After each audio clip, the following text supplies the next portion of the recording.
And yet, how brief and frail. See, all the joy of life is so short, brief living and frail, very fragile, it will break moment. See, how soon is spent this treasure wasted with a god or man. This happy closeness as of soul to soul, this honey of the body's companionship, this heightened joy, this ecstasy in the vein, this strange illumination of the sun. He had described perfectly the human relationship without having really experienced by taking a human birth. See, he knows all these details fully. This heightened joy, this ecstasy in the veins, this strange. You see, he is talking even on the physical level. You see, in the vein, that relationship is there. You feel the thrill even in the veins, in the physical body. You see, so he knows all that. How? I don't know. And therefore, if Satyavan had lived, love would have died. Yeah. If Satyavan had lived, love would have died. But Satyavan is dead, and love shall live. Therefore you are crying, weeping for him. You see, when you are in his company, you forget about him completely. There is no love at all, you see. A little while in thy sad breast, until his face and body fade on memory's wall, where other bodies, other faces come. Very cruel, you see. very light. Yeah. I think he had lived in Europe for a long time.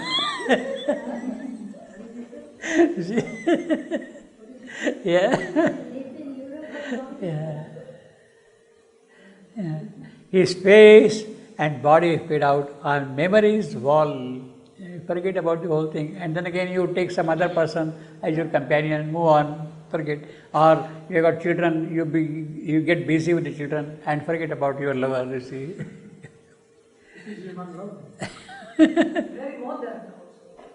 Yeah, very well. I think it has been there for eternity. It has always been like that. And that you call divine. Seem divine. Seem, yeah, makes it seem for you. Yeah. Where other bodies, other faces come. When love breaks suddenly into the life, at first, man steps into a world of the sun. So you are in the sunlight, you are in the bright sunshine. Now, of course, at first, man steps into a world of the sun. Man, he doesn't say woman.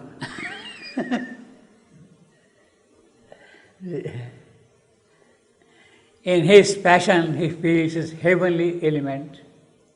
But only a fine sunlit patch of earth, the marvelous aspect took of heaven's outburst. And then the cruel line with all that. The snake is there, and the worm in the heart of the rose. And the snake is there, and the worm in the heart of the rose. You got a rose, and in the heart of that rose, what do I got? A worm and a snake. The cruelty, all the evil is there in that love. This line is a very beautiful line, very unique kind of line. The snake is there, long, short, long. I am. The snake is there.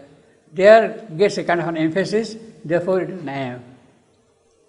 Normally, the snake there doesn't take the accent, but here it does to some extent. And a worm in the heart, of the rose. You have to read this together. And the worm in the heart of the rose. So what we have really here is 2 AMs followed by 3 anapaests. And the worm in the heart of the rose, 3 anapaests. And these 2 AM. It's a kind of a swift moving, forward rushing line. The snake is there and the worm in the heart of the rose. See, it keeps on constantly beating that. And the charm of this poetry, of this construction, of this metrical merit comes entirely because, you see, this is a line with all monosyllabic words.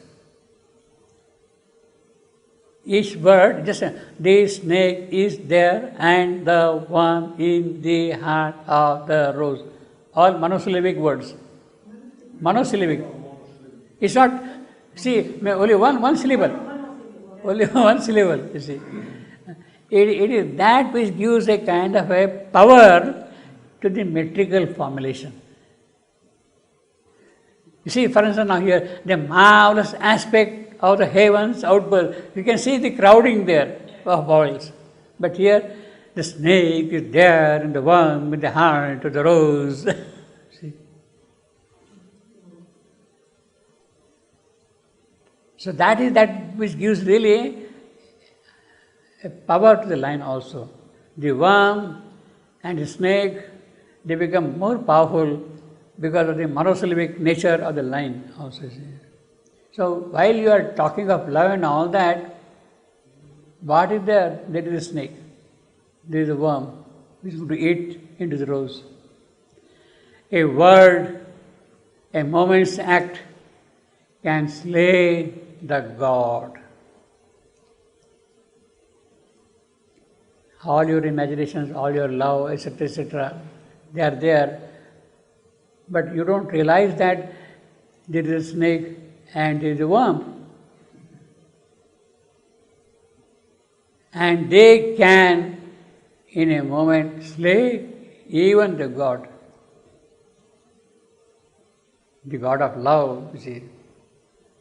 Now, of course, slay the god. It's a very powerful phrase, very puzzling phrase also. Can the god be slain? Gods are immortal. You cannot kill them. You cannot kill them. A word, a moment's act can slay the god. But then he says, precarious is his immortality. He is immortal, all right, but very shaky. Because the worm and the worm can cut that immortality, can slay it. In other words, in the outer dimensions, this is a very powerful snake, very powerful worm, that it can even cut into the life of God. God becomes helpless. He has 1,000 ways to suffer and die. That is what God does then. Love cannot live by heavenly food alone. Only on sap of earth can it survive. It needs grief and suffering and hunger to live. Sap of earth. The mortality is liquid, fluid. Without that, mortality is fluid, it cannot survive. A word, a moment's act can slay the god. A word, a moment's act. Word from where? A moment's act, whose? Can slay the god.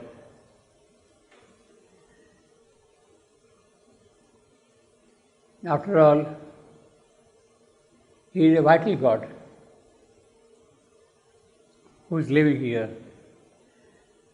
And a more powerful expression can destroy the vital God.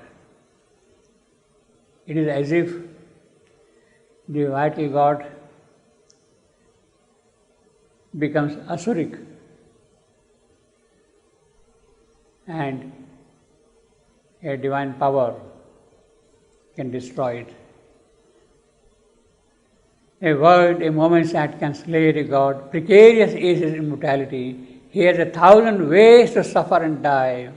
So it's not one way by which he can suffer and die. Only on sap of earth can it survive. And therefore, your love, it is that love. For thy passion was a sensual want, refined, and that is what you call love. If that is love, if that is your God, then he can be destroyed by the snake and the worm.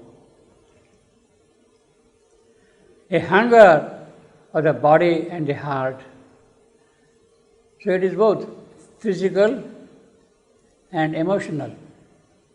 It is that physical hunger, your emotional hunger, that you call love. What is that? It's a God who can be slain. Thy want can tire and cease or turn elsewhere. A love may meet a dire and pitiless end by bitter treason. Well, this is not uncommon. Love meeting pitiless end by treason. Which is not uncommon in the vital relationships. Or wrath with cruel wounds separate, or thy unsatisfied will to others depart when first love joy lies stripped and slain. A dull indifference replaces fire. So you become indifferent then. Your burning fire which was there, that passion which was there, red glow of relationship which was there, that gets suppressed. Depart when first love's joy lies stripped and slain.